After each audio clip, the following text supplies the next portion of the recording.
Pessoal, estou gravando essa videoaula para fazer correção das atividades da segunda semana do volume 5 dos PETs. Número 1.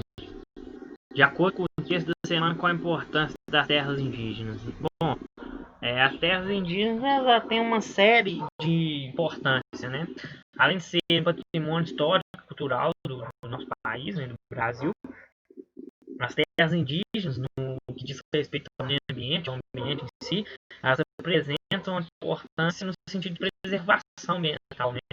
Já que com o estilo de vida que os índios têm, né, que a população indígena tem, que é um estilo de vida mais sustentável, né, esse estilo de vida mais sustentável, obviamente, não degrada tanto o ambiente onde que eles se habitam, né, o meio ambiente em si, nesse caso, e preserva, assim, mais as nossas riquezas, os nossos recursos naturais.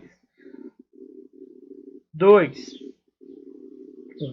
Observe o gráfico e responda. É um gráfico, né, que traz a alfabetização em porcentagem, pessoas com 15 anos ou mais. E aí traz os indígenas e no geral, né, contando os indígenas e toda a população brasileira. De roxo estão os alfabetizados, né, e o de lado amarelo aí, os analfabetos. Que comparações podem ser feitas entre o percentual de indígenas alfabetizados e o percentual nacional?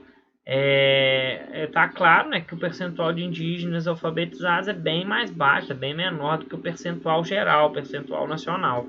Isso indica um maior índice de analfabetismo dentro da população indígena, uma série de fatores, né? A dificuldade muitas vezes com a língua portuguesa, já que muitas tribos não falam português, falam língua de origem indígena mesmo. Questão de logística, né? Para eles é mais difícil estar se deslocando até as escolas e tudo mais. Então, uma série de fatores que indicam isso. Falta de presença do poder público, né, para auxiliar essa população nessa questão. Então, uma série de fatores explica o maior analfabetismo dentro da população indígena. B. Na sua opinião, por que aprender a ler e escrever na sua própria língua e em português é importante para os povos indígenas? Bom, no caso específico da língua deles é importante porque isso pode e irá facilitar para eles no processo de alfabetização posteriormente no português, ou seja, se eles se alfabetizarem primeiro, né, aprender a ler e escrever na língua da sua própria tribo, né, eles vão se familiarizar melhor com a leitura e com a fala mesmo, né, com a leitura e com a escrita, aliás, na sua própria língua. Depois, para passar para o português, né, creio eu que isso é um processo mais fácil para eles. Também tem a questão, né, que é importante eles também aprenderem a ler e escrever na sua própria língua por uma questão histórica e cultural, né?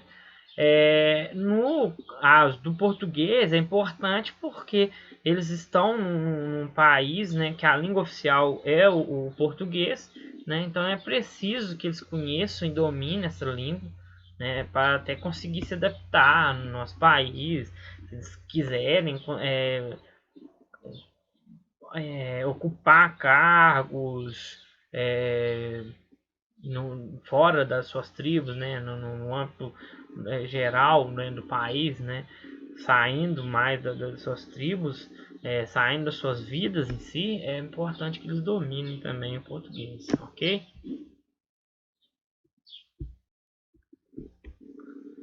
3. Qual é a região com maior população indígena em todos os períodos? Como você poderia explicar essa divisão? Aí, né, atividade 3 e 4 tem que observar a participação, um gráfico, né, com a participação relativa da população residente autodeclarada indígena, segundo as grandes regiões, né, um gráfico que traz o ano de 1991, 2000 e 2010, foram anos que tiveram recenseamento, ou seja, foram anos que tiveram censo demográfico. E aí, para responder a 3, basta a 3, a 4, basta olhar, observar esse gráfico, né? Então, para responder a 3 aí, observando esse gráfico, a gente nota que a região norte, né, em todos os 3 períodos, foi a região com maior percentual de população indígena. O que explica isso? Como que a gente pode explicar essa divisão, né? Ou seja, o norte com maior percentual? O norte está presente maior parte da floresta amazônica, né? E a floresta as populações indígenas, né? Elas têm a característica de viver em lugares, né? Com as suas características naturais preservadas, né? Até pelo estilo de vida dessas populações, né? Se a gente pega o país, né? Do ponto de vista natural, a floresta amazônica, mesmo com vários ataques, várias degradação, né, queimados e tudo mais que ela vem sofrendo nos últimos anos, se a gente pega na história, né, vai ser a parte natural, né, com a maior tamanho de preservação, vai ser o lugar natural do Brasil com maior preservação. Se a gente pega a Mata Atlântica, vai ter muito menos, Cerrado também, né? Todos os outros biomas naturais do nosso país vão estar muito mais degradados historicamente do que a Amazônia. Então, já que o estilo de vida do índio, né, da população indígena, pede essa característica natural, né, mais preservada, obviamente que onde tem ela mais preservada, né, em maior número, inclusive, eles vão estar mais, vão se situar mais, obviamente, consequentemente, nesses lugares. Então, é a presença da floresta amazônica na região norte que faz com que essa região tenha uma maior percentual de população indígena. 4. Que fatores poderiam explicar o aumento da população autodeclarada indígena no ano de 2010 nas regiões Norte, Nordeste e Centro-Oeste? Bom, no ano de 2010 a gente pode perceber um aumento dessas populações, né, autodeclaradas, quase que em relação a todos os lugares, menos no Sul, né, e no Sudeste. No caso do Sul e do Sudeste, isso pode estar muito relacionado ao crescimento, à expansão econômica urbana dessas áreas, né? Então, aí cai mesmo. Aquela questão que eu falei na atividade 3. Né? Essa maior preservação e o aumento, inclusive, nas regiões Norte, Nordeste e Centro-Oeste, deve, né, e provavelmente está muito ligado à maior presença do poder público sobre essas populações, ou seja, isso representa uma maior proteção das terras e, consequentemente, das populações indígenas, realizado pelo poder público, no caso o governo, né, daquela época, né, que manteve uma maior preservação das terras e comunidades indígenas, ok?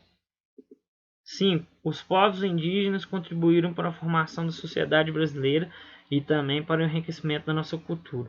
Pesquise, se possível, as manifestações culturais herdadas dos índios, pinturas, arte plástica, música, literatura, conhecimentos com plantas medicinais, e anote quais manifestações estão presentes no seu dia a dia. Bom, gente, isso aí eu deixo como resposta pessoal, porque vocês vão olhar, né? Cada um vai olhar quais estão mais presentes no seu dia a dia. A gente vai ter várias, né, dessas manifestações culturais aí, que são de origem, de herança, né, indígena, né? Então basta vocês pesquisarem, né, na internet aí, em qualquer lugar que vocês conseguirem melhor acesso para pesquisar esse tipo de coisa, e ver se tem alguma que você já vivenciou no dia a dia. Se não, só coloca uma como referência aí de herança cultural indígena, ok?